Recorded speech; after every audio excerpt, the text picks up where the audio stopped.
semoga anak-anak kita mendapatkan ilmu yang manfaat dan barokah.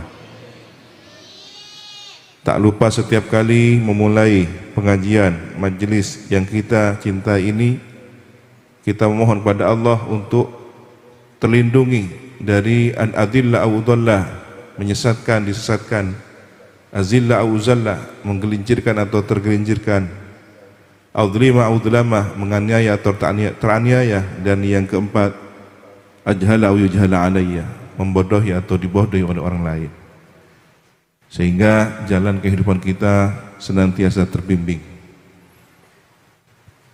Para ibu, para bapak, wali murid, setiap kali putra putri panjenengan berangkat untuk menimba ilmu ke sekolah, jangan lupa ingatkan agar senantiasa memperbaharui niatnya menuju tempat mencari ilmu. Begitu juga para guru, setiap kali hendak memulai pelajaran, ingatkan kembali siswa-siswi murid panjenengan semua untuk senantiasa memperbaiki niatnya. Dan jangan lupa doa keberkahan mendapatkan ilmu. Tidak hanya kita mentransfer keilmuan secara informasi, tapi bagaimana ilmu kita ini bermanfaat. Doa yang diajarkan, Rabbi zidni ilma. Kemudian ditambah lagi, alimna alladzi bima yanfa'una wa anfa'na bima 'allamtana. Ajari kami apa yang menjadi manfaat, dan jadikan bermanfaat apa yang telah Engkau ajarkan kepada kami. Bukan hanya menumpuk dan menumpuk wawasan keilmuan tetapi tidak bermanfaat. Ilmu tidak cukup sebatas ilmu, tetapi harus menjadi manfaat dan berkah. Salah satu adab akhlak adalah lebih memilih nama murid, karena murid ini ternyata digunakan juga dalam ilmu tasawuf. Ada makna yang tersimpan. Murid, orang yang terdidik dalam perjalanan suluk, ritual perjalanan ruhani menuju ma'rifatullah. Tetapi kalau siswa atau siswi masih umum, tidak memiliki makna yang spesial, maka sebaiknya anak didik kita selain dipanggil siswa atau siswi yang lebih ada nilai tasawufnya, panggillah sebagai murid. Orang yang memiliki keinginan, iradah, kemauan untuk menuju jalan yang diridhoi oleh Allah Subhanahu wa taala. Semoga anak-anak didik kita terbimbing menuju ilmu yang manfaat dan barokah. Bagaikan aliran air, air itu akan mengalir ke tempat yang terendah. Jadikanlah diri kita ini merendah di hadapan pemilik ilmu, maka ilmu itu pun menjadi barokah.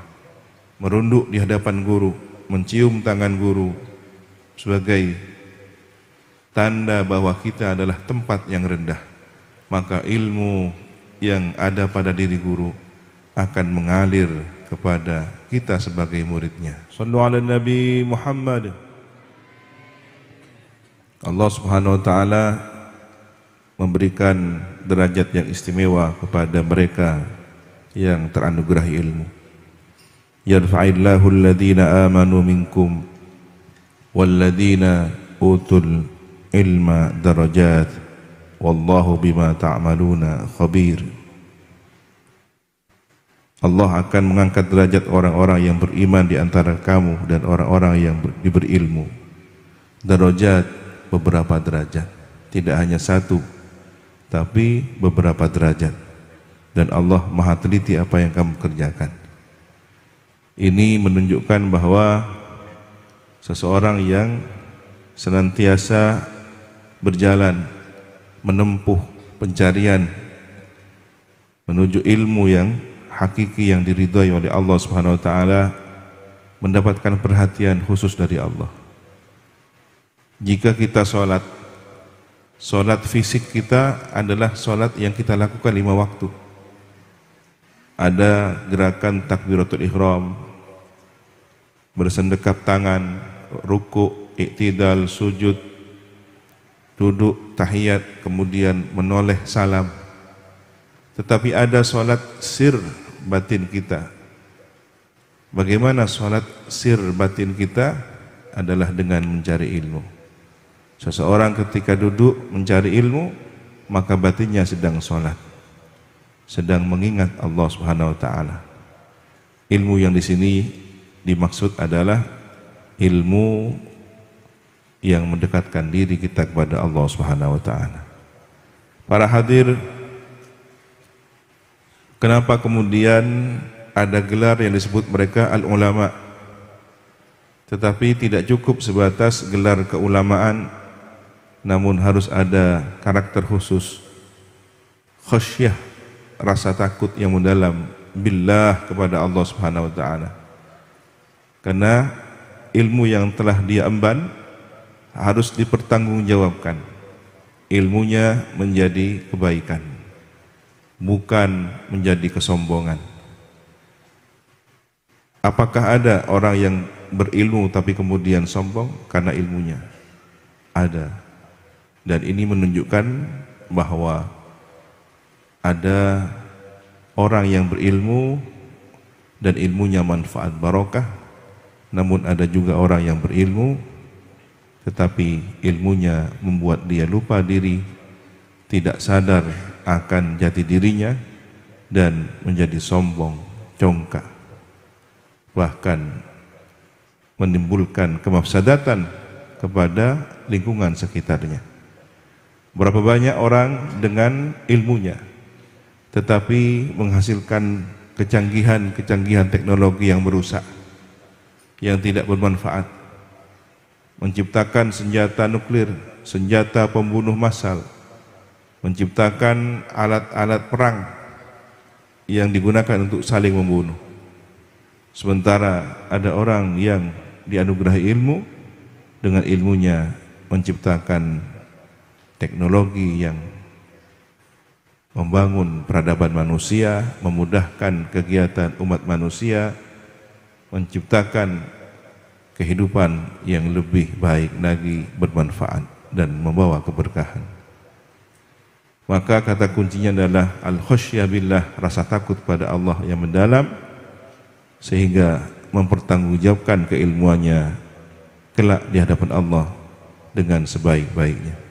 Semoga para guru kita mendapatkan bimbingan dari Allah Subhanahu wa taala, sehingga dengan kesabarannya, keistiqomahannya dianugerahi keikhlasan, dan semoga para wali murid pun demikian diberi rizki yang barokah, sehingga membekali anak-anaknya dengan rizki yang halal, yang setiap suapan dari makanan dan tegukan dari air yang diminumnya menjadi darah daging yang membawa anak-anak kita menjadi insan yang mulia. Rezeki yang halal akan menjadikan manusia-manusia istimewa. Sebaliknya, rezeki yang haram tidak ada yang berhak membakarnya kecuali api neraka. Waliyadzubillah.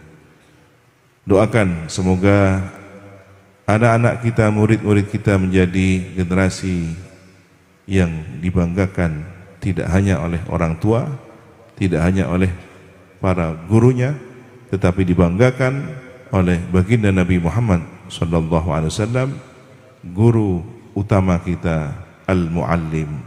Beliau yang selalu memperhatikan umatnya, hidup bahkan mati pun di alam barzah, Nabi tetap terus memperhatikan kondisi umatnya. Kehidupan beliau setelah kehidupan dunia ini adalah kehidupan alam barzah yang sempurna, hayatam barzakhiyatan kamilah. Hayati khairul lakum wa mamati khairul lakum. Nabi terus mendapatkan informasi kondisi umatnya.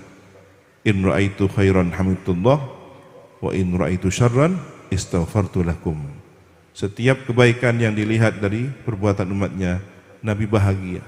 Nabi mengucapkan pujian kepada Allah.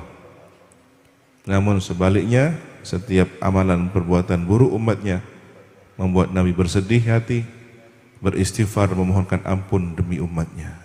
Semoga kita menjadi umat yang membahagiakan baginda Nabi Muhammad sallallahu alaihi wasallam. Sallu ala Nabi Muhammad.